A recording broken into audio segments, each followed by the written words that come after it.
currently I'm a father of 3. But a deadbeat. Kwa sababu aliachana nao.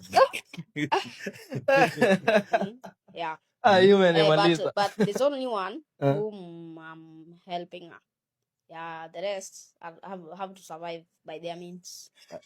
In short, make wasichana single mothers. Yeah. Yeah. I've made some 2 single mothers.